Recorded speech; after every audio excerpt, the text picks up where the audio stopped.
Warahmatullahi Wabarakatuh. Welcome children for the class 6 standard. Today let us study the topic in history, that is culture and science. Yeah children, you have visited to the historical monuments, right? You have observed and you have seen the beautiful art and architecture of the monuments, and here the writings. And so this is an example that's called Iron Pillar near Qutub Minar in Delhi. It is a very finest example of the Gupta period. This is 20 feet, 23 feet and 8 inches in height and weighs about 6,000 kg. It is one of the finest example of the technical skill of the time, and it has not become rusty till now. So here it is hard to believe that it was built more than 15,000 years ago, and it suggests the architecture was very developed state in ancient period, the growth of civilizations and kingdoms that led to the growth of art, literature and science. And now let us study detailedly about this. Art and architecture. A particular age that throw a light on life of the people, their thoughts, advancement in technology and materials used. And they were patronized by a number of kings, princes, rich merchants and landowners during this period here. So here during the period of the dynasty, the kings were very attached to the art and literature. The next we are going to study about the stupas.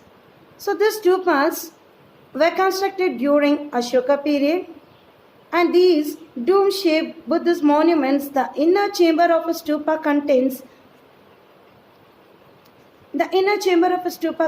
the relics such as teeth, bones, ashes, or any other holy objects of the Buddha or his disciples. Yes. So this is the inner chamber of a stupa. Can you observe, children? Yes. The stupa or mound over the inner chamber was made of bricks and clay and plastered on the outer surface. This is the outer surface of the stupa. A stone or wooden umbrella was built at the top as a sign of honor. A stupa is sacred and devotees visited it to show their reverence, and often they move around the stupa. So here the Buddhist people, they take a round to this in a formation of clockwise direction, a path called pradikshana. So this is called a pradikshana, anti-clockwise movement, and the path is surrounded by a fence made of stone. The Sanchi Stupa in Madhya Pradesh, it is one of the most famous monuments of ancient India, and it was built by Ashoka. And other famous stupas are Dhamik Stupa at Sarnath, Dyokatar at Barhut Stupa in Madhya Pradesh, and Amaravati Stupa in Andhra Pradesh. So here the Sanchi Stupa is a UNESCO World Heritage Site. The Chaitas and Viharas. So these viharas and monasteries in different parts of India, and they were made of wood. Can you observe, children? To the top. Yes. And some monasteries in Western India are cut out of rocky hills, and most of the viharas had a hall of prayers surrounded by a running veranda on 3 sides, and there were rooms for monks and nuns. Prayer or meditation halls, that is known as chaitas, were built near the viharas. So here this is the prayer halls for the Buddhist people. The next we are going to study about the rock cut architecture. The rock cut viharas and chaitas, this was discovered in the place called very popular Ajanta and Ellora caves near Aurangabad in Maharashtra. The Chaitya at Kale near Pune, a rock-cut cave structure with carved pillars in the Chaitas and Viharas. In the Chaitas and Viharas at the Ajanta caves, numerous paintings depicting scenes from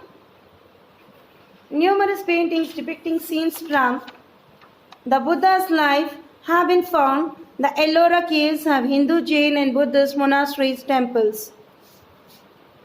Many temples were built during the Gupta period, and the people began to believe in idol worship, or the idol or image that was placed in the Garbha Griha, a central room in the temple, and this was placed where the priests performed the religious rituals and devotees made their offerings. So this is a temple picture and the outlayer. The temples had beautifully carved pillars, stone temples that also had a tower known as Shikara to the top of one, and that was built on top of the Garbhagriha, a very big hall or mandapa that was an area for the people to gather.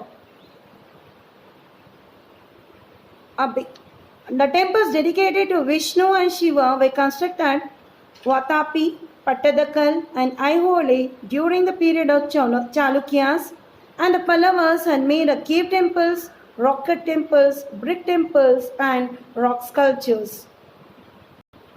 The most famous rock cut temples, they are totally fine. It's called the Pandava Rathas, each carved out of a single rock. So these all are made in rock here, single rocks.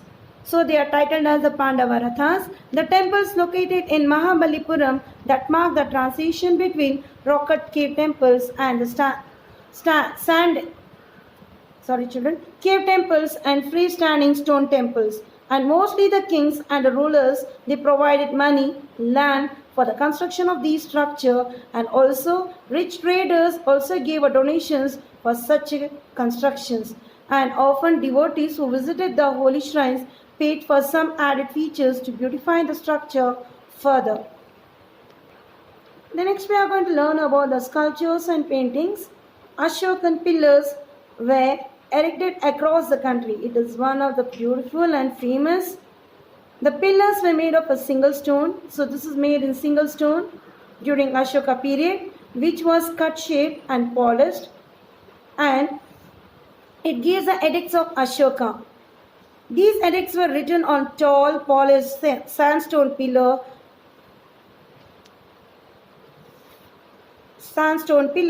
These had animal capitals or tops like the lion capital, our national emblem. The Sarnath pillar has 4 lions seated back to back. The Gandhara school of art developed during the Kushanas. It was a combination of both the Greco-Roman and Indian styles here, and many beautiful sculptures of the Buddha were created during this period. The Buddha sculptures created by Mathura school of art were made of red sandstone and look different here. So this was about the Gandhara school of art.